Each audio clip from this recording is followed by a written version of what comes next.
Boa noite, Brasil! Boa noite, pessoas! Boa noite, pessoal que está nos assistindo. Boa noite a todos, você que está em casa, no seu trabalho, onde quer que você esteja.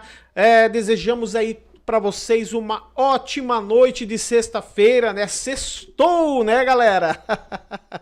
Sextou, então. E para hoje nós temos muitas novidades, muitas coisas boas, né? Gostaria de agradecer a presença de todos vocês aí que estão nos acompanhando na nossa live do podcast Atos e Fatos, né?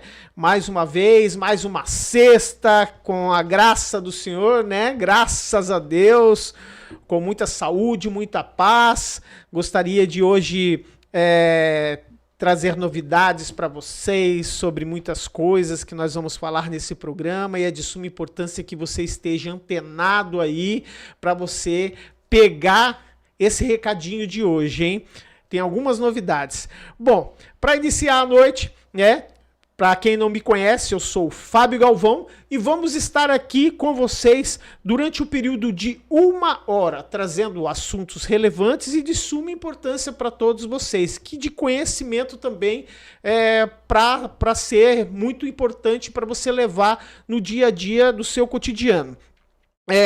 Essa noite nós temos uma convidada especial, né? Nós temos convidados especiais, mas hoje nós estamos trazendo aqui uma psicóloga e escritora, a querida Betina Moreira da Cruz. Seja muito bem-vindo, muito bem-vinda, Betina. Já passo a palavra para você. Também temos hoje o nosso, como sempre, né? Ele já é da casa. O arroz do programa.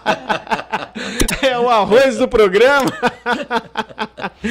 É o nosso amigo querido, irmão Pastor André. Muito obrigado por mais uma noite de trabalho, mais uma noite, essa noite prazerosa que nós temos de sexta-feira para trazer muitas coisas boas aos nossos telespectadores, aos nossos amigos internautas que estão em casa, no trabalho. Muito obrigado pela sua presença novamente. Já passo a palavra para vocês. Também quero agradecer desde já, né, a presença da nossa amiga, a Jô, né, que tá lá no cantinho. Jô, muito obrigado pela sua presença. Jô, para quem não sabe, ela é esposa do pastor André, uma riqueza de pessoa, né? Hoje, todos os dias nós tomamos um cafezinho, né, Jô? Todos os dias, né? A gente conversa, a gente bate papo, né? Isso é bom, isso é muito bom. Vamos lá, então. Betina, sua entrada para nós, por favor. Se apresente ao nosso público, nosso telespectador, por gentileza. Então, boa noite. Eu sou a Betina, eu sou psicóloga clínica, né?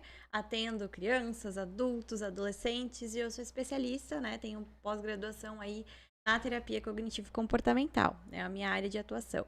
Trabalho com diversas demandas, inclusive com o que a gente vai falar hoje, né? Que é as demandas relacionadas à inteligência emocional, como lidar, como gerir as emoções. Que legal, bacana, hein? Então seja bem-vinda desde já, né? Se sinta à vontade, a casa é sua.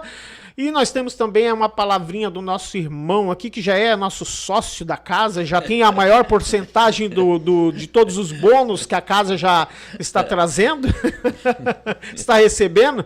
Boa noite, meu amigo André. Boa noite a todos que estão nos assistindo. Você internauta, você amigo, interaja, clique, participe.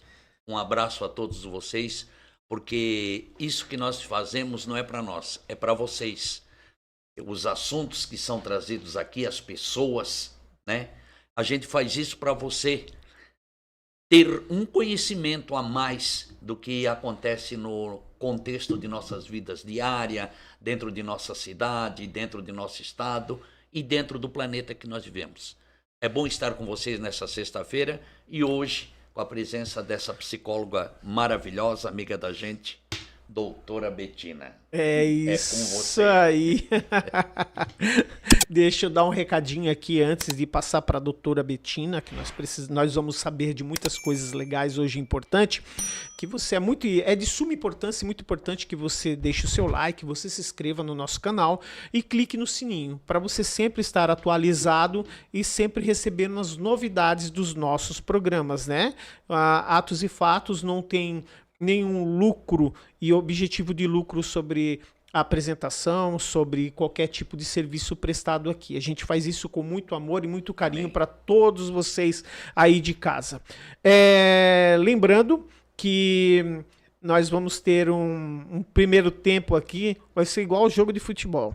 Nós vamos ter um primeiro tempo falando a respeito de das situações que são relacionadas à questão de psicologia, né, com a doutora, e quais alguns significados, né, e que é de suma importância para todos nós sabermos. E na segunda parte nós vamos falar do livro da doutora, que já é escritora, um livro muito importante, de muito significado, e é muito importante que vocês aí em casa, se puderem adquiram.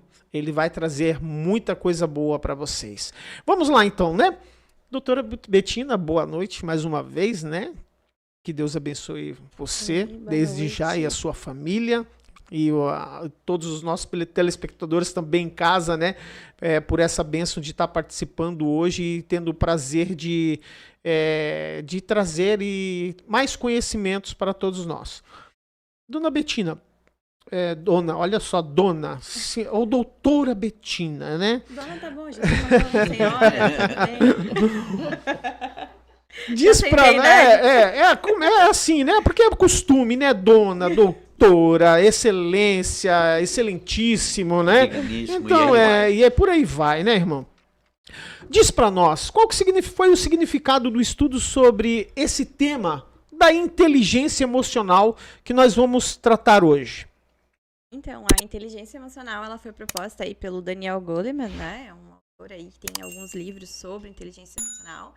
Mas é um conceito muito falado na psicologia, porque a inteligência emocional, ela nada mais é, né, do que composta aí por 5 grandes fatores, né? Então, o primeiro fator é a gente reconhecer as nossas emoções, é sobre autoconsciência, então eu reconheço as minhas emoções, eu nomeio as emoções, né? Reconheço quando elas surgem, o que é cada emoção.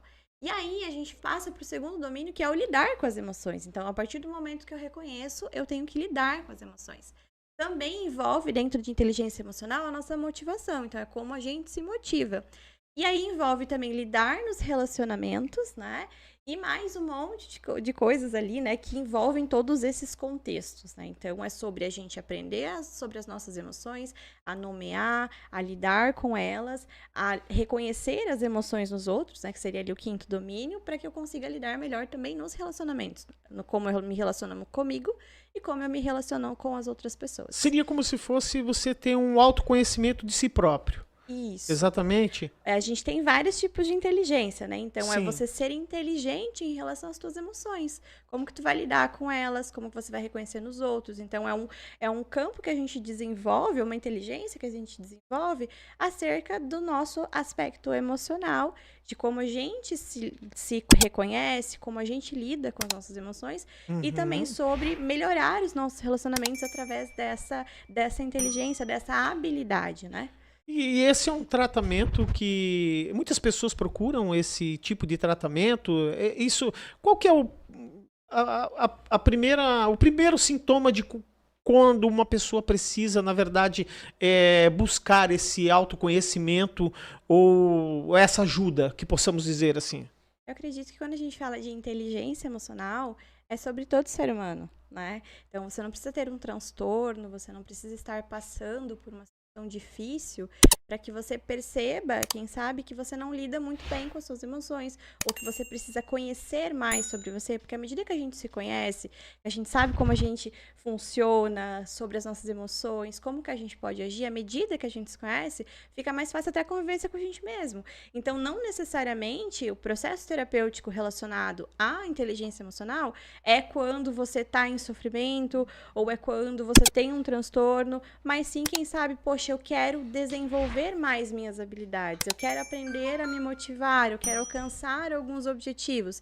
Então, é sobre você desenvolver as suas habilidades, esse conhecimento sobre você mesmo. Independente de transtorno, independente de você estar passando por um processo de luto, por algum trauma, mas sim para desenvolver habilidades. A terapia não é só para a gente trabalhar num aspecto de proteção ou de quando alguma coisa já aconteceu. A gente também tem um aspecto de prevenção, porque se eu me conheço, se eu desenvolvo inteligência emocional, eu previno outras recaídas em relação a muitas coisas, eu consigo lidar melhor comigo mesmo e também, quem sabe, me previno de estar em ambientes que possam ser tóxicos e traumáticos para mim. Antes de eu passar para o irmão fazer uma pergunta para você também, eu gostaria de perguntar, isso existe estágios? Existe estágios de momentos para que a pessoa tenha níveis de situações, uma mais elevada do que a outra, no caso de emoções, no caso de emoções, ou no caso das necessidades, porque a gente fica sabendo que muitas pessoas, ou acaba tendo conhecimento que muitas pessoas procuram sempre um tratamento ou alguma coisa, sempre quando já está muito doente ou quando está no final daquela situação que já se torna crítica. Mas isso não é só sobre saúde mental, né? Quantas pessoas fazem exames de rotina, né? Lá os exames de sangue, vão no posto de saúde para ver como está a sua saúde se você não está com nenhuma dor? Dificilmente. É verdade. Porque nós não temos essa cultura, né? E tanto que é um dos princípios do SUS estar implantando esse aspecto de campanhas de prevenção. Exatamente. Para que a gente não precise chegar num estado onde você já está ali muito debilitado, muito vulnerável, para que você vá dar atenção para a tua saúde mental. Não só a saúde mental, mas física também. Então, faça um exame de rotina. Faz tempo que não vai no SUS, né? Não vai no médico. Faz todo ano um check-up, né? Vai ver como é que tu tá. A questão, né, de mulheres, a questão da prevenção contra o câncer de mama. Não precisa ter um câncer de mama, tu precisa se prevenir. É né? isso aí. Os homens, a questão do Novembro Azul, né, da prevenção do câncer de próstata. Então, são várias questões relacionadas à saúde que a gente só deixa para procurar quando já tá feio o negócio. Quando o psicológico já está totalmente destruído, né? Irmão, fica à vontade de fazer a sua pergunta para ela. Dentro disso que a doutora está comentando, é porque eu digo, na minha época não existia, não havia esse tratamento, irmão Fábio, tá? Sim. De distúrbios emocionais. Porque qualquer coisa, até a gente vinha conversando no carro, cala a boca, tu não... Entendeu? Sim. Então, a gente era, como é que se diz, suprimido dentro das nossas emoções. Você não tinha o direito de ter emoções ou expor a sua emoção. Como hoje, né, nós vimos aí a questão de escolha de gêneros. Sim. A minha época era suprimido, você não podia falar. Você chegava perto do pai, ele só olhava para você. Exato. O olhar dele já te condenava, né? Então, nós vínhamos falando, então isso causou muitos traumas, até que veio o quê? Freud e a psicologia começou a ver as minhas disfunções emocionais, porque eu creio que ela, né, doutora, hoje é a base de tudo, de um relacionamento, de um casamento, de repente, um casamento, ele não dá certo, porque dentro daquilo que nós já comentamos aqui, das 5 linguagens do amor, você não consegue identificar sua disfunção emocional. Você não se conhece para saber como você recebe, como você gosta de receber amor, como você se sente amado, como a outra pessoa se sente amada. Então, né, por exemplo, perceber linguagens do amor está dentro da inteligência emocional. Por quê?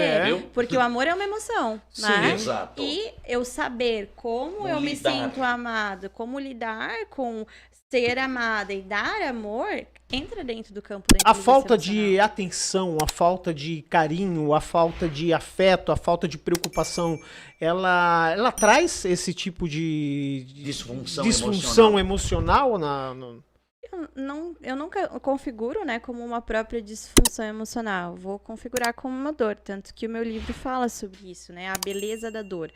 Porque a dor nada mais é do que um sinal de alerta no nosso cérebro de que algo está com algum problema ou que algo não está funcionando corretamente.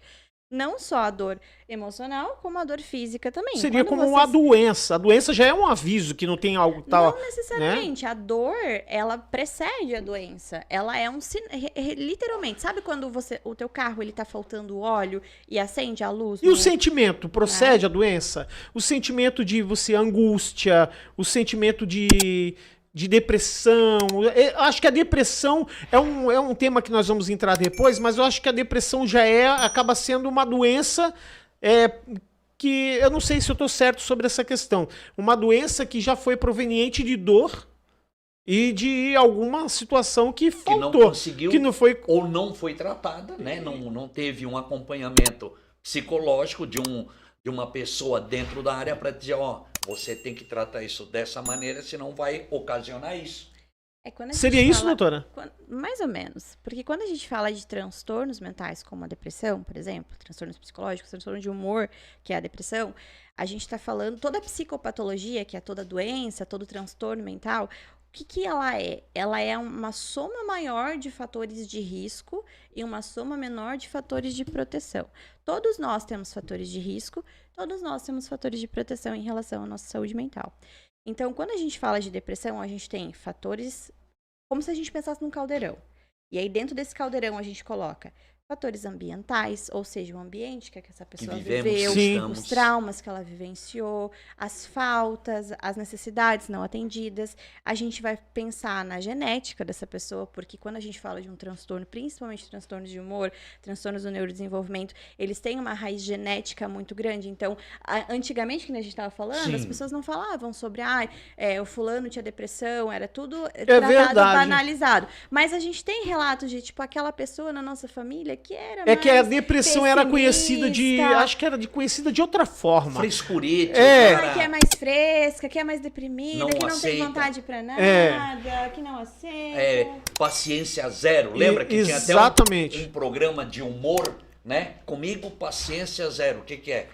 É uma falta de autocontrole dentro dessa minha questão, que eu não tenho aquilo. Igual ela tá falando, um fogareiro queimando toda a vida. Uma hora vai explodir. Exatamente. Então, a gente tem fatores genéticos que envolvem um processo de depressão, por exemplo. Então, se há casos de depressão na família, a pessoa ela tem mais chances de desenvolver um transtorno depressivo. E ele pode, sim, ser desencadeado frente a um momento de muita vulnerabilidade, um momento intenso, mas não é só sobre isso. Assim como, por exemplo, se a gente for falar de suicídio, que é um fenômeno dentro da depressão. Não é, às vezes, eu ouço outro muitas assunto pessoas... muito sensível Eu ouço também. as pessoas falarem assim, porque o fulano tirou a sua própria vida, suprimiu a sua própria vida porque terminou um relacionamento. Não, o relacionamento terminado foi a última gota. A gente tem muitas coisas, a gente tem fatores genéticos, a gente tem fatores ambientais, a gente tem a personalidade dessa pessoa, a gente tem temperamento envolvido, a gente tem os recursos que essa pessoa tem. Então, são muitos fatores. A gente tem falta de rede de apoio, muitas vezes. Então, quando a gente fala de um transtorno psicológico, a gente está falando de uma soma muito maior de fatores de risco e poucos fatores de proteção para desencadear uma depressão, uma ansiedade ou qualquer transtorno, principalmente relacionados aos transtornos de humor. Olha só. Doutora, agora você tocou num assunto. Essa rede de apoio seria familiar? Não necessariamente. Não basicamente. Das. A gente geralmente anseia que seja a família, né? Até porque uma das nossas necessidades básicas, né? É o convívio da família. E a família é o nosso primeiro convívio social, é o nosso primeiro círculo social. Nós somos seres sociais. E a família deveria ser o primeiro... É o primeiro. Que vai nos suprir as necessidades. Quando não é o primeiro a ajudar, é o primeiro a causar um problema. Mas nem sempre a família é rede de apoio, é fator de proteção. Às vezes a família é o fator de risco. É, Quantas crianças que a exatamente. gente vê sendo abusadas dentro do próprio lar pelos familiares? Né? Então, nem sempre família é fator de proteção. Às vezes pode ser um amigo, às vezes pode ser um colega de trabalho. É você ter uma pessoa com quem contar, ou pessoas com Se quem abrir contar. e poder contar sem ser colocado, espalhado ao vento, como se fala. Isso, eu vejo hoje em dia, por exemplo, né, o quanto que as instituições religiosas, as células, os grupos de apoio dentro das igrejas acabam se configurando muitas vezes como redes de apoio. Ó, Porque às vezes vê? aquela pessoa ela não tem para onde ir e ela acaba frequentando um grupo ali da igreja, ou dentro do trabalho dela tem um convívio social. Então, a importância dos grupos sociais também como rede de apoio, porque ali permite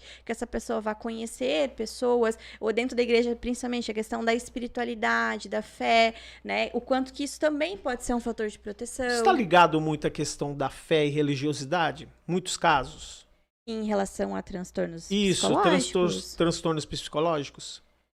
Eu acho que a fé, ela é uma das partes, né, do ser humano, a espiritualidade faz parte. Então, hoje em dia, a gente tem, dentro da ciência, né, teorias que reconhecem a espiritualidade como um fator muito Crer importante. em alguma coisa é muito importante. Isso. Crer em algo é Exatamente. muito importante. Independente né? do que seja, né, a fé para aquela pessoa, ela pode ser um fator de proteção. Né? Então, a gente tem teorias hoje, por exemplo, a teoria comportamental dialética, né, que é conhecida como DBT, porque vem do termo em inglês, né?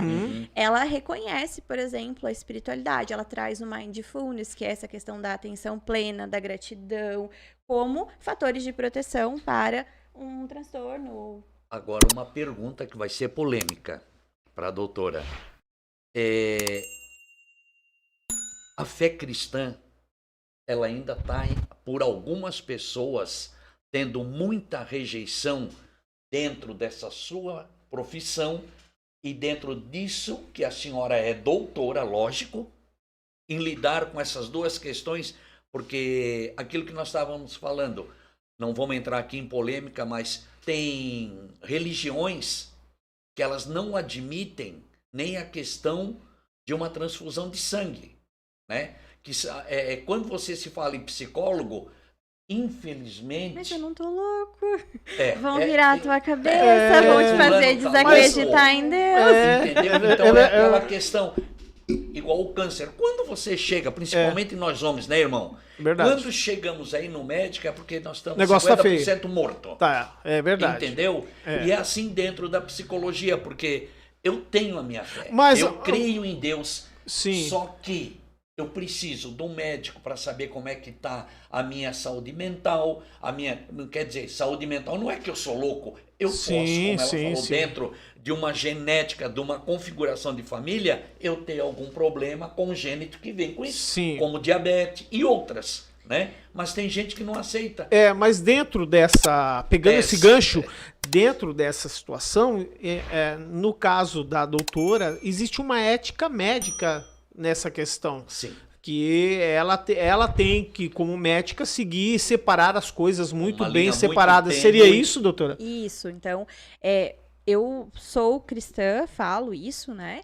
Mas, enquanto psicóloga, eu sou psicóloga, eu não sou psicóloga cristã, né? Então, muitas pessoas me procuram hoje por conta da minha fé. Mas Porque você congrega hoje, irmã? Sim. Sim, e existe pedido de ajuda onde você congrega sobre várias situações? Não sei se existe esse... Muita? Muito. E necessidade. E como é que é conciliar essa situação, doutora? Exige, né, essa questão da ética profissional, até porque, por exemplo, quando eu estou indo na igreja, eu não sou a psicóloga naquele espaço, eu sou A Betina cristã. A Betina cristã, Isso. uma filha de Deus que está indo Sim. lá para fazer o seu culto, para ouvir uma palavra, né? Então, e muitas pessoas me procuram por eu ser cristã. Então, eu quero ser atendido por você, porque você é uma psicóloga cristã. Só que não tem diferença.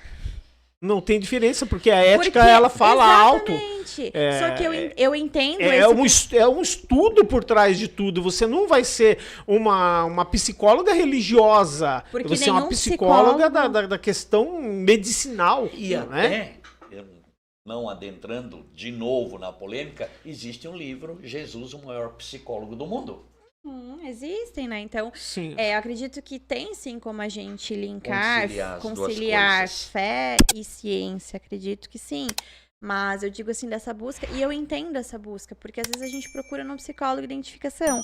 E não é só por causa de ser cristão. Por exemplo, assim, eu já comecei terapia com um psicólogo porque ele tinha os mesmos gostos do que eu. Então parece que eu me sentia confortável e me sentia entendida em alguns aspectos da minha vida. Então era mais fácil do que eu chegar para um psicólogo mais sério, que não tem muito a ver com o meu perfil. Então, dentro da psicologia, a gente tem muitas abordagens. E tem pessoas, antes de ser psicólogo, somos pessoas. Sim. Então, Exatamente. tudo bem você buscar por um psicólogo que você tem algo em comum. Eu vejo... Verdade. E eu vejo que a primeira vez A que eu confiança também, né? Exatamente. Acaba adquirindo uma confiança. Essa Porque troca nenhum de psicólogo, informação. ele pode contestar a tua fé durante o tratamento, durante as sessões, porque não é sobre a fé do psicólogo, não é se ele é ateu, se ele é de esquerda, se ele é de direita. Preto, Porque branco, azul. Porque se ele fizer isso dentro da sessão, ele está agindo contra a ética profissional. Porque ali é sobre o paciente, é sobre a verdade que o paciente traz, é sobre ele, não sobre mim.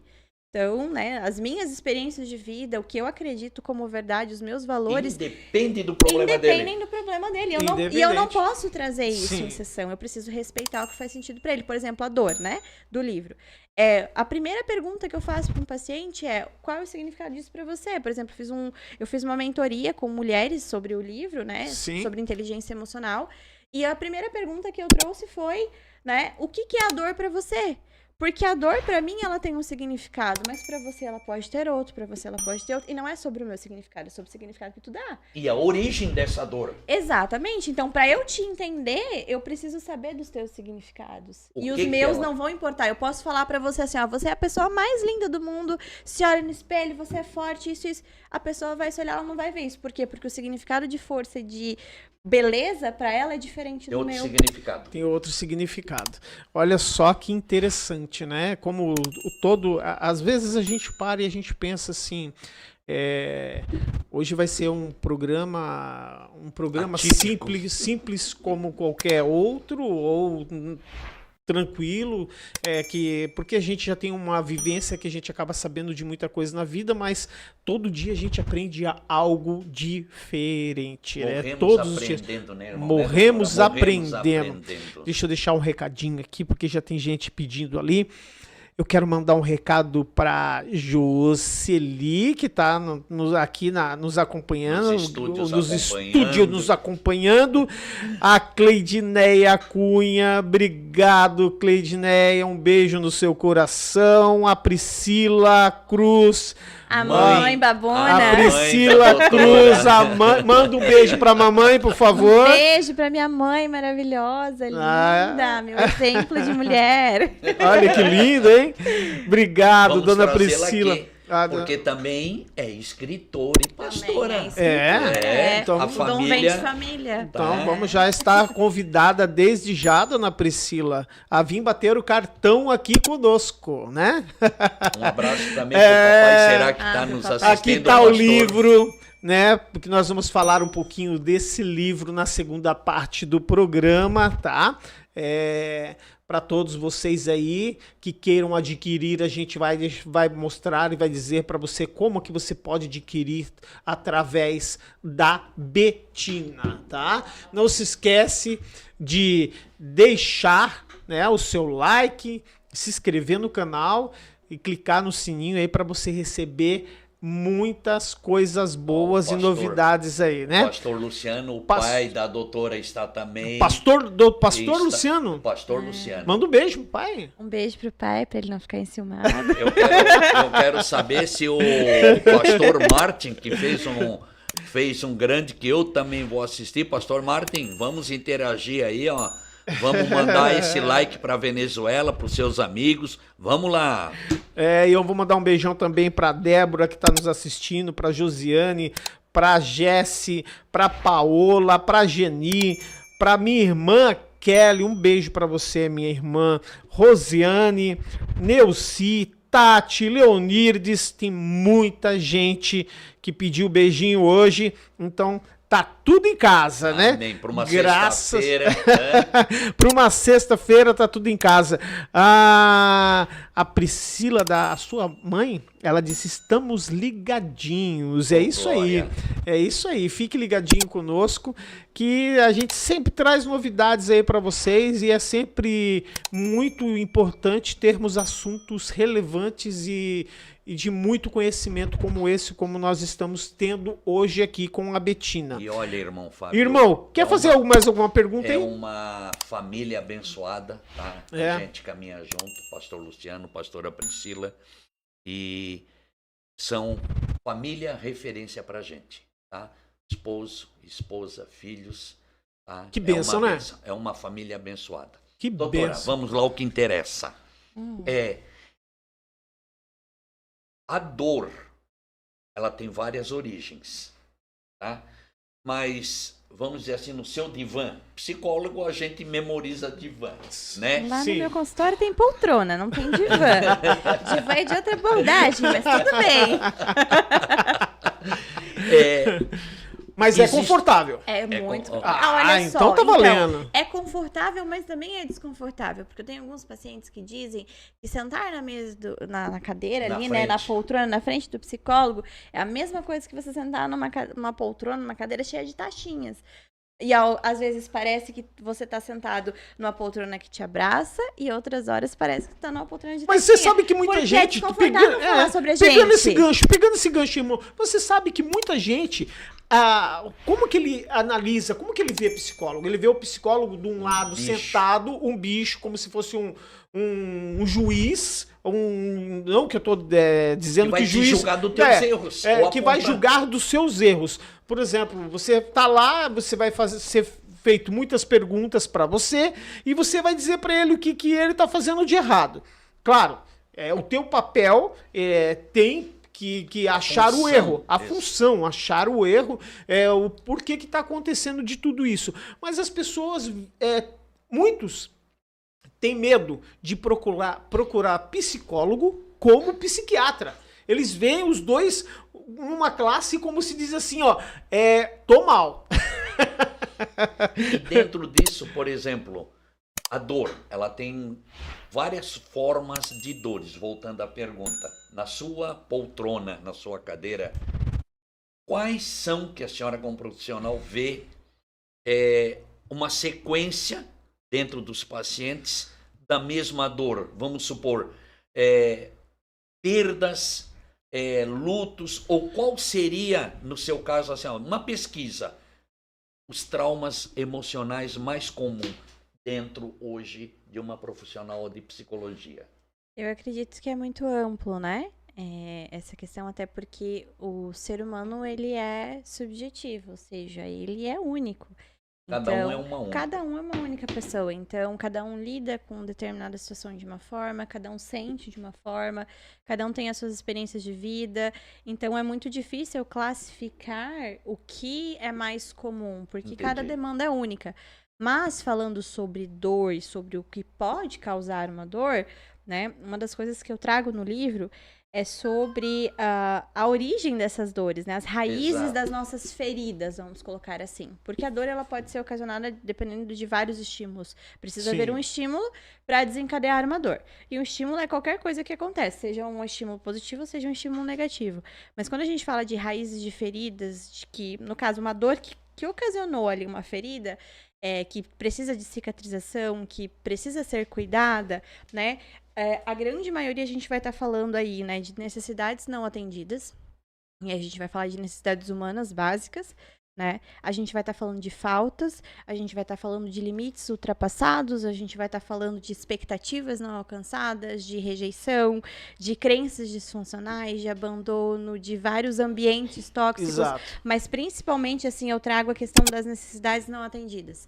E uma das coisas que eu mais escuto no meu consultório, principalmente no atendimento infantil, né? Infantil e adolescente. Quando chega para mim uma criança com possível diagnóstico de depressão, com possível diagnóstico de ansiedade. Porque sim, são transtornos que podem afetar as crianças também. Sim. Sim. Né? E quando os pais chegam e eu trago essa possibilidade, eu escuto muito. Mas eu não entendo. Por que meu filho tá sofrendo? Meu filho tem tudo. E aí eu vou tentar pensar, tá, mas o que é tudo? né? Vamos significado. O que é tudo?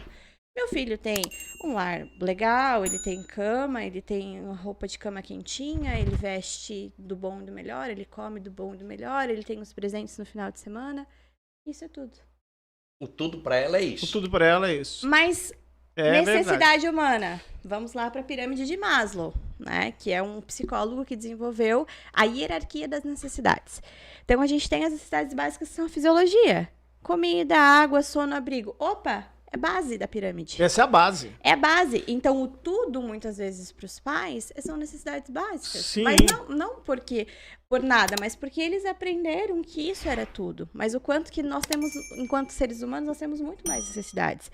Como de segurança, segurança da nossa família, segurança do nosso corpo, segurança da nossa propriedade. Aí a gente vai para as necessidades sociais. Amor, amizade, família, comunidade, são necessidades humanas. Aí a gente vai para a estima, que é reconhecimento, status, autoestima, é quando o pai elogia, é quando a mãe elogia a criança, é quando tem que é desenvolvida a autoestima na criança, né? Geralmente é a mesma criança que eles dizem que tem tudo, é aquele pai que fala, você não presta para nada.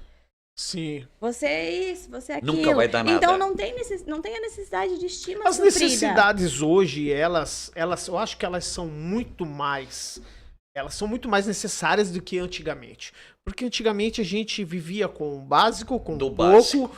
e era o suficiente para nós vivermos e sermos felizes. Hoje, o que a gente denota diante da juventude, das crianças, é que eles Nada esperneiam, supre. nada supre, nada. Tá, mas aí vamos parar pra pensar. Vivermos felizes. Qual é a geração que mais faz uso de antidepressivo? Não é a nossa? É essa agora, Atual. é essa atual. A nossa também.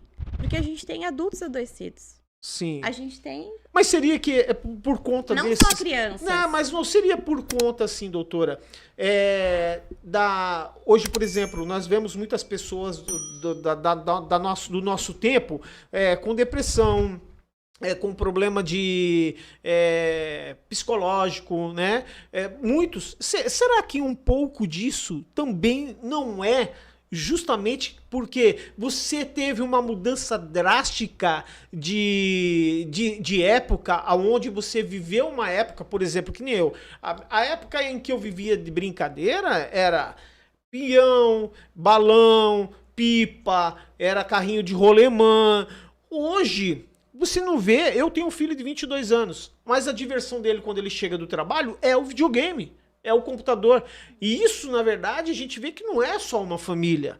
São várias e quase todas as famílias. Será que toda essa questão de nós estarmos sofrendo hoje, como pessoas da minha idade, perto dos 50 anos, que já estão com depressão ou que estão com algum sintoma de distúrbio psicológico, será que não é por conta da evolução muito rápida e que não consegue se assimilar o que nós estamos vivendo hoje? Eu acredito que é um choque cultural, sim, né? E aí a gente vai ter que separar, né? Essa questão do ter tudo ou ter tecnologia, né? Sim. Porque a gente fala, por exemplo, dos adolescentes, dos jovens, mas vamos parar para pensar em nós que acompanhamos essa transição e o quanto que para nós também nós vivemos com o celular na mão. Sim. Nós, enquanto adultos, muitas vezes deixamos de conversar com a pessoa que está dentro da nossa casa porque nós estamos no celular. Adultos. Agora, por exemplo, uma criança, um adolescente, um jovem adulto que já cresceu nesse meio, é claro que é mais difícil para ele lidar com essa abstinência. Até porque Sim, a gente está Porque falando normal, de... passou a ser normal. Passou a ser normal. Passou a ser normal. E aí, por exemplo, assim, a gente fala, porque a gente tinha tudo, né, a nossa geração não era uma geração com tantos traumas. Mas assim, se tu parar pra sentar com uma pessoa da minha idade e pra cima, tu vai perceber que sempre a pessoa vai falar, na minha infância eu era assim. Na minha infância eu carregava o meu material dentro do pacotinho de arroz. Sim. Na minha infância eu apanhava. Então, a gente teve traumas na infância. Só que a nossa cultura romantizou, teve como normal a violência e a falta de cuidados e a falta das nossas necessidades. É normal. Por isso que hoje a gente sofre. Por exemplo, a gente tem uma geração que tá trabalhando pensando no descanso. E quando tá descansando, tá pensando no que tem que fazer, não consegue descansar. Ou está sentado Se em culpa por casa, descansar. entendeu? Com um tablet ou um telefone na mão, Que é, fulano? Ah, não, só tá vendo porque me ligaram, trabalho aqui com... E aí falando da geração que tá jogando videogame. É a mesma e eu coisa. tava vendo também uma outra situação. Eu vi ontem que é sobre a nossa geração. Ela era educada e muitas doenças, muitas que na verdade que eram doenças anteriormente e hoje na verdade é normal, era se tratado com a varinha. Sim. Era se tratado com a espada de São Jorge no lombo. Então assim... O remédio... O Ou remédio- era mimado, os rótulos, né? Mimado, é falta de apanhar, é falta de terapia, né? Terapia, tem que terapia. Eu vou confessar pra vocês. né? Eu já levei uma chibatada de espada de São Jorge. Já levei. Cordão de Já ferro, levei. fio de luz, Nossa, cabo de vassoura. meu Isso é Deus. violência. E isso é o quê? É a necessidade da tua segurança e da tua integridade física não atendida. Então, é uma necessidade não atendida lá na tua E infância. passou a ser uma dor. Passou a ser uma dor, uma raiz que não tá ali. tratada. E aí, o que muitas vezes a gente faz? Ou a gente repete aquilo que a gente tem de dor com os nossos filhos, com as pessoas Sim. à nossa volta, ou a gente se bloqueia. Ou a gente tem, né, relações aí Verdade. de luta ou de fuga. Então, eu ouço muito falarmos que a nossa geração de hoje está mais adoecida, mas quem bate carteirinha na farmácia é a galera dos 30 pra cima. Tanto que tem as piadas, né? Que a galera dos 30 tem o Rivotril e o Dorflex. É e o verdade. Dorflex ali, bate carteirinha É verdade. na farmácia. Eu acho que aí a gente pega e a gente fala assim, ó, que a geração de hoje é fraca, mas a geração que nasceu anterior, ela tá sendo mais fraca porque ela não tá conseguindo assimilar muitas situações de vida e de dificuldade de hoje. A vida está mais difícil do que antes. Então, assim, as pessoas não estão conseguindo. Hoje, por exemplo, eu tava passando pela rua, eu vi uma senhora de uns 60 e poucos anos, 65 anos, chorando para a vizinha do lado, porque ela não tinha como conseguir, porque ela veio transtornada de uma farmácia pública para pegar medicamento, não conseguiu pegar o medicamento, ela voltou transtornada, ela disse, como que eu vou ficar sem o meu medicamento? Como que eu vou... Então, a gente Gerou já... uma dor que gerou uma medicação que gerou uma dependência. E a dor emocional, ela também pode vir de forma física. Sim. Porque, por exemplo, se a gente está falando de um transtorno de ansiedade, o transtorno de ansiedade, ele é físico. Tu vai ter taquicardia, tu vai ter dor de cabeça, tu vai ter dores no estômago, tu vai ter uma síndrome do intestino irritável, tu vai ter um coração acelerado, tu vai ter dores musculares. E não necessariamente você está doente de alguma doença física que é palpável, que vai aparecer num laudo, num exame de sangue ou que vai aparecer num raio-x, numa ressonância. Não, às vezes você está doente emocionalmente falando e o teu corpo está mostrando sinais. De várias E eu formas. vejo que a geração dos 30 para cima é essa geração que está adoecida no corpo, mas que a cabeça está fechada para entender que toda a tua dor no teu corpo, quem sabe, tem muitos fundos emocionais que você não percebe. E assim, pegando esse gancho, doutora, qual que é a melhor forma de você lidar com essa questão emocional? Sendo inteligente hoje, na prática, por exemplo, quem está tendo dificuldade? Qual que é o princípio para você começar... Descobrir. Qual é o princípio para você aprender a lidar com o seu emocional inteligentemente para que você não adoeça? É o autoconhecimento, é você se conhecer, primeiro passo. Porque como é que eu vou tratar algo que eu não sei nem o nome? Vamos pensar, tem uma criança lá na sala. A professora tem que dar nota para essa criança, porque é o que ela precisa fazer. Como que ela vai dar nota para uma criança que ela não sabe o nome? Então, e eu não tô falando nem de um transtorno, nem de uma doença, eu tô falando das suas próprias emoções. Às vezes a gente não se conhece, pra gente tudo é raiva, tudo é alegria, tudo é tristeza. Mas e as outras emoções? A gente tem frustração, a gente tem insegurança, a gente tem ansiedade, a gente tem tédio, existem outros. Só que o nosso, às vezes, vocabulário é limitado. Resumiu. Por quê? Porque a gente não se conhece, então simplesmente é fácil dizer que eu tô irritado, mas não falar o que tem por trás de Dessa tudo isso. irritação, o que E aí outra causou? coisa, como que eu, tá, se eu decidi que agora, né, percebi que estou irritado. Como que eu reajo quando eu estou irritado? Porque cada pessoa tem sua forma. Então eu preciso me conhecer primeiro para conseguir desenvolver essa inteligência emocional, né? Deixa eu voltar um pouquinho ali no que a gente estava falando sobre a questão ali das gerações. Eu vinha conversando com o pastor André no carro, né? Minha experiência em relação à questão dos transtornos mentais. Então, eu sou psicóloga e hoje eu falo abertamente sobre isso. Tinha muita vergonha em outros momentos, mas hoje eu falo sobre isso porque é sobre a minha história de vida, é sobre o porquê da psicologia, é sobre o porquê que eu trabalho com transtornos de ansiedade, transtornos depressivos. Sim. Porque eu tenho um diagnóstico de transtorno de ansiedade generalizada. E isso começou na minha infância. Eu ia pra escola e eu, no primeiro ano, até o prézinho ali, a minha mãe trabalhava na mesma escola que eu estudava. E a gente era muito grudada, então onde eu olhava, minha mãe estava ali. Quando eu fui pro primeiro ano, houve essa separação desse vínculo. E eu, desesperada, eu chorava. Cortaram o cordão umbilical. Eu chorava do início da aula até o final da aula. Eu quero a minha mãe, eu quero a minha mãe. As professoras me detestavam. Eu era o terror, o pavor das professoras. Meu, vou ter que dar aula pra Betina. Eu me lembrei Ela vai agora. chorar a aula inteira. E isso não foi um mês, isso não foram 2 meses, isso foram 3 anos, os meus 3 primeiros anos escolares. Começou a dar uma baixada, porque eu tinha a orientadora, que era a minha amiga, eu vivia na sala da orientadora, porque ela era uma Fazia o papel de mãe ela e de me psicóloga. acolhia. Isso, ela me acolhia. Enquanto os professores diziam, cala a boca, Betina, no meio da sala, fica quieta. A orientadora me acolhia, me dava papel pra desenhar, pra lidar com as minhas emoções. Mas na época a gente não falava sobre ansiedade. Eu só era uma criança mimada e chorona.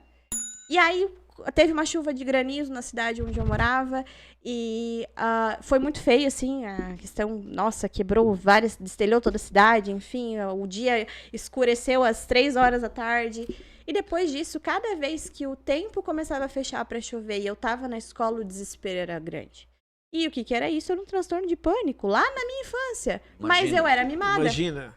E eu cresci sem E tratamento. uma época em que, se você falasse de psicologia, você tava doida. Exatamente. Né? Se você falasse, ela precisa de um psicólogo. A menina tá louca. Então, os professores também não sabiam o que era. Hoje em dia, a importância da gente ter os professores no ambiente escolar treinados, porque nem toda criança tem acesso ao psicólogo, mas a maioria das crianças tem acesso à escola. Então, a importância do professor saber conhecimento Exato. sobre um autismo, sobre um TDAH, sobre uma ansiedade, sobre o que é um comportamento normal, esperado para uma criança e o que é anormal em relação às emoções. Então, na minha época, não tinha isso. E aí eu cresci. Aí quando eu tinha lá os meus 20 anos, que eu fui casar, que eu fui me desmembrar da figura da minha mãe, esse transtorno surgiu novamente, mas de uma forma muito mais intensa. Com hospitalizações, com muitas coisas. Olha só. A distância, você colocou no seu psicológico que você iria viver separadamente da sua mãe, já te afetou, provavelmente. Era uma chave que... Já era uma chave pra dizer assim... Era um gatilho sobre os traumas, né? Só que eu não entendia isso. Simplesmente eu passava mal e eu não sabia por quê. Eu fui entender isso faz 2 anos. Meu Deus. Que eu fui entender o porquê, aonde começou a raiz dos meus transtornos de ansiedade. Fazem 2 anos que eu entendi a partir de todo esse meu processo de autoconhecimento.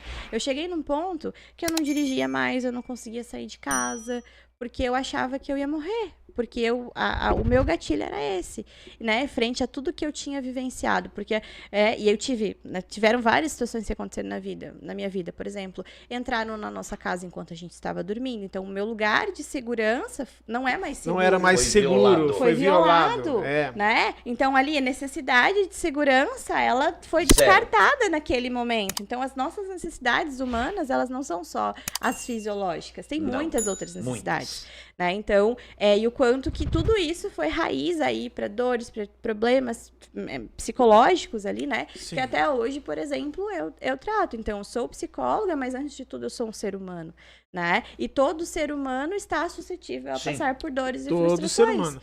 Não tem como passar pela vida e não passar pela dor. Agora, você tocou num assunto, olha só, eu tinha 5 anos para 6... E nós fomos num batizado de uma prima minha lá em Taquaras, no Rio Grande do Sul. E naquela região dá muito vento minuano. Olha só, agora ela comentando. E num sábado à tarde o tempo fechou, escureceu e Tanto que as casas, elas tinham a vidraça e tinham uma janela totalmente de madeira que fechada. Sim. E veio um minuano, levantou uma casa de uma pessoa que ia casar naquela tarde, levantou uns 5 metros de altura lá em cima, no minuano, e espalhou a casa por todo o campo ali. Tá? A minha esposa sabe disso. Hoje, quando começa a escurecer, que eu vejo que eu fico de noite, começa, ela diz assim, ó, vai chover. Eu saio da cama e enquanto aquilo não passa, eu fico igual uma barata tonta dentro de casa. Eu olho nos fundos, acendo luz, abro porta, fecho porta.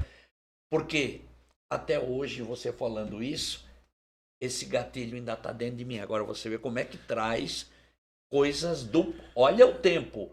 Isso não é nada, são 60 anos atrás. Para vocês verem como é a situação, né? A necessidade de um conhecimento psicológico da dor e daquilo que ainda nos aflige. É um gatilho de 60 anos, mano.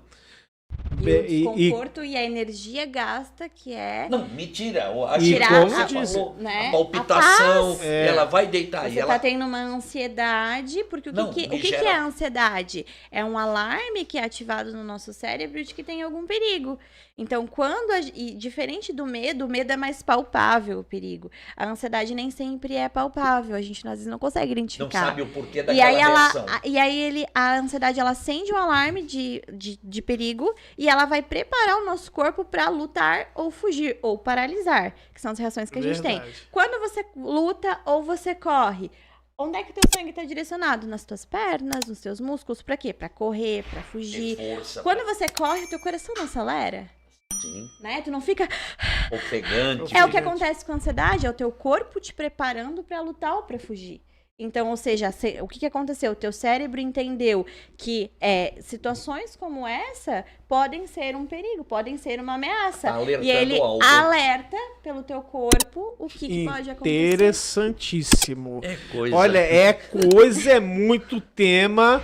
Quero agradecer a presença de todos vocês que estão aí em casa nesse momento, prestigiando a gente, né, assistindo a nossa live aqui em Atos e Fatos.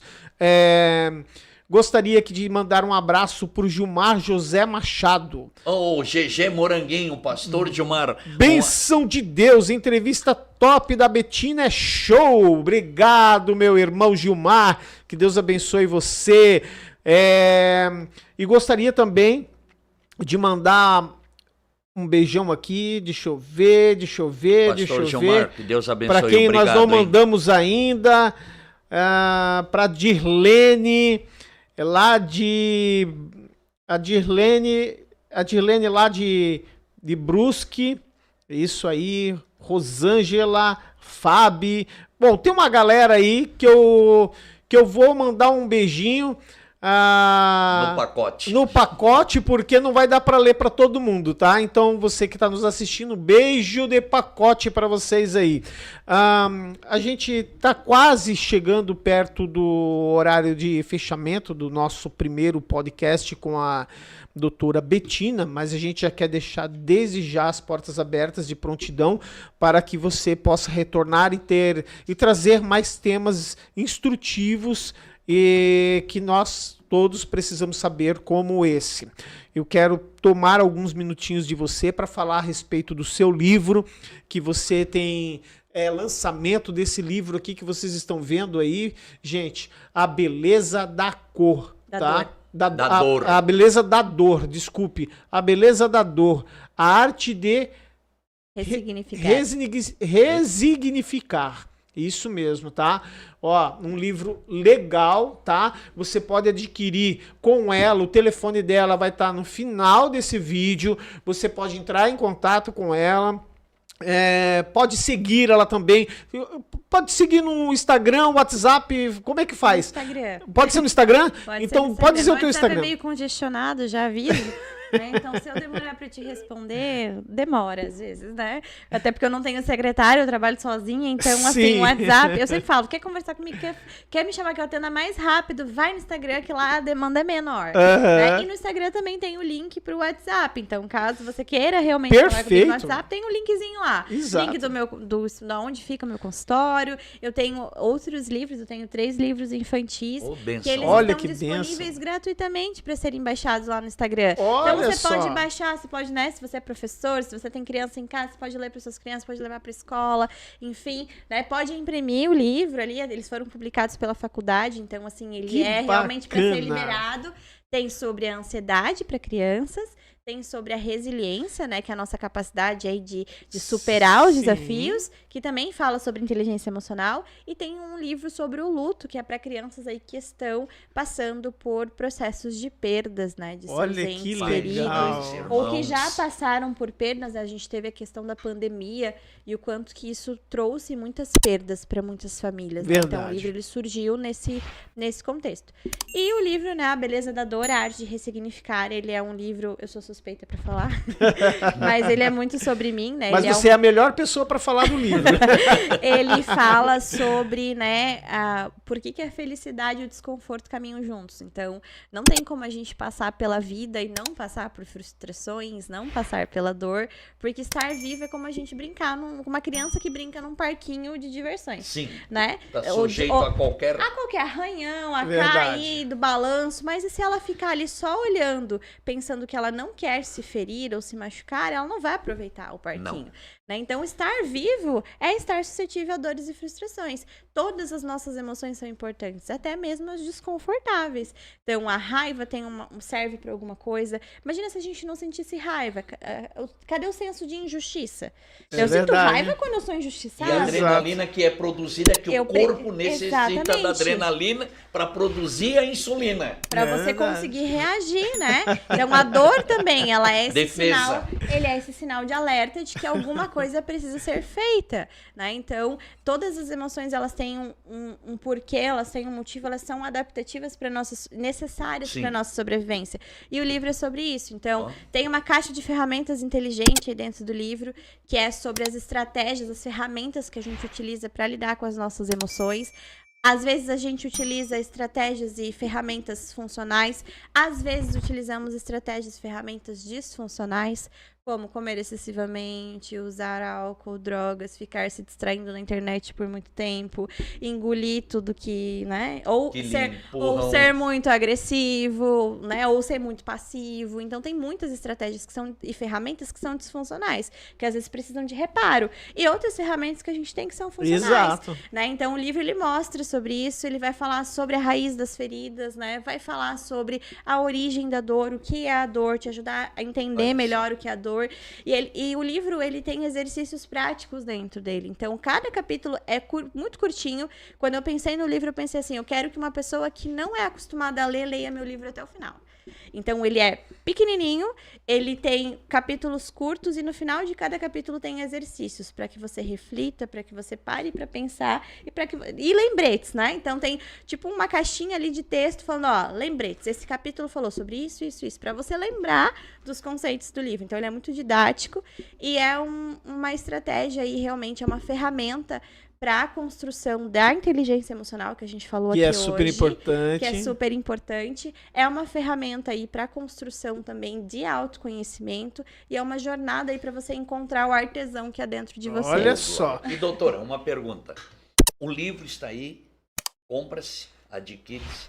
E agora, por exemplo, aquelas pessoas que estão nos vendo, que vão assistir o programa e que queiram marcar uma consulta com a senhora. Eu quero conhecer a doutora Bettina na cadeira dela.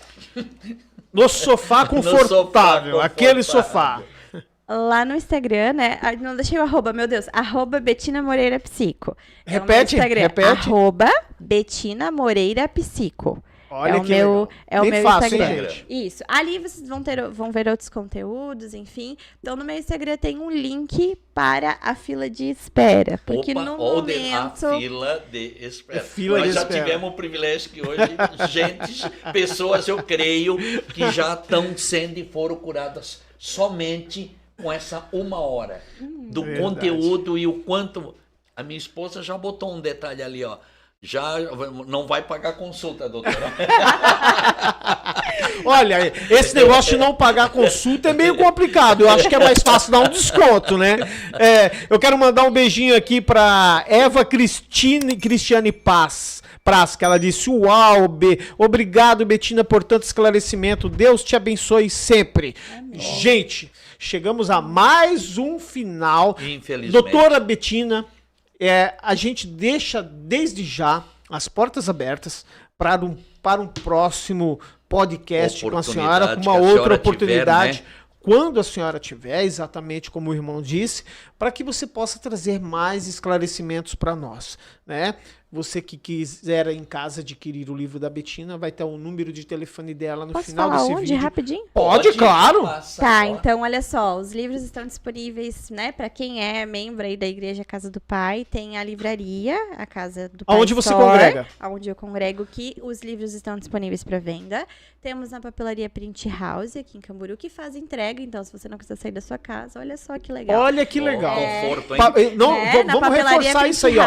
Papelaria Print House tem o livro da doutora Betina. Então, corre lá, já pede que eles entregam. Acho que não tem nem custo para entregar, Amanhã né? está aberto até meio-dia. Tem uma taxinha? É. E aí também nas livrarias catarinenses do shopping, olha, aqui em Balneário. legal. Então, vocês também Muito conseguem bom. adquirir nesses 3 lugares. Porque às vezes eu não consigo estar indo entregar para vocês, mas tem disponível aí em alguns pontos de venda. E o Bacana. telefone, doutora, que a senhora ia passar para adquirir o livro? Ah, tá. Pode ser pelo meu Instagram mesmo, tá? Pode Isso, falar pelo comigo Instagram, ali e pelo no final do vídeo, reforçando para todos vocês aí, o telefone vai estar aí no final do vídeo para que você possa entrar em contato com ela, agendar alguma coisa ou até mesmo solicitar para compra do livro. Gente, eu quero agradecer muito por todos vocês terem participado dessa live hoje do nosso podcast Atos e Fatos. Não se esqueçam, deixam ali a sua inscrição, clica no joinha, que é muito importante para nós. Como eu disse no começo,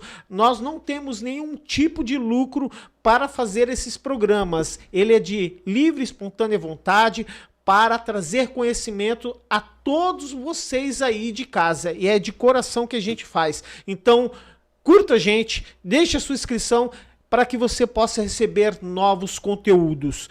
Doutora, muito obrigado. Deixe o seu tchau para nós. E as portas estão abertas para você. Então, gostaria de agradecer, né, a oportunidade de estar aqui essa noite. Foi muito legal, foi muito divertido, né, por trás aqui das câmeras também. Sim. E, né, a você que estava aí ligadinho, ouvindo, ou você que vai assistir também depois, né? Sim. Depois desse momento de live. Então, muito obrigada pela atenção. E o lembrete que eu deixo para vocês é: cuidem da sua saúde. Seja da sua saúde mental, seja da sua saúde física, pratica atividade física, dorme bem, né? Fala das suas emoções, expressa os seus sentimentos, nem que seja escrevendo, desenhando, se você é cristão, numa oração, porque eu sei que tem muita gente que é cristão aqui, né? Numa oração, expresse os seus sentimentos para Deus, pratique a fé, viva em paz com a sua família, né? Não leve as coisas tanto ao pé da letra, faça os seus exames de rotina, respire fundo, tenha gratidão, tudo isso são passos pra gente lidar com as emoções de uma forma saudável e da gente ter saúde na nossa vida. Verdade. Irmão, mais uma vez obrigado. Vamos intimar a doutora Betina para falar. Ela já está intimada. Ela já está intimada? Já está intimada. Mas vamos intimá-la ao vivo para trazer ela numa próxima vez para falar sobre depressão aqui para nós? Vamos. Um para todo assunto público polêmico e muito em alta atualmente, né, doutora? E pelos comentários, todos os seguidores. Então, é um assunto de suma importância que às vezes nós, por ignorância própria, doutora, eu digo, tá? Porque é aquilo que eu te falo de novo. Eu vou no psicólogo. Tá louco? Não. É saúde. É se conhecer e ter uma vida de qualidade. Verdade. Exatamente. Irmão, obrigado pela sua presença. Você é meu parceiro aqui, a casa já tá aberta, você já tem a chave, né? Já. Então tá bom. Eu quero deixar um abração. Jô, Obrigado, minha querida. Boa noite pra todo mundo, né? Ajuda no tchau lá pra todo mundo. Que Deus te abençoe, tá, querida? Muito obrigado. E mantenha esse homem na rédea como você manteve hoje. Chegar 30 minutos antes. Isso aí, obrigado. A gente agradece. Está virando, porque esse dia eu levei ela... Não, é um complô. Esses dias eu levei ela no conselho de pastor, aí chegou no final o pastor Ney assim, agora eu entendi por que o pastor André está tão quieto. Aí olhou uns pro outro e disse, por quê? A esposa está junto. Gente, obrigado, um abraço, um beijo no coração de todos vocês aí em casa. Muito obrigado pela participação e sempre que possível... veja os nossos vídeos aqui em Atos e Fatos. Vai ser um prazer ter todos vocês aí como nossos telespectadores, tá? Um abraço, Deus te abençoe, fique com Deus e até a próxima.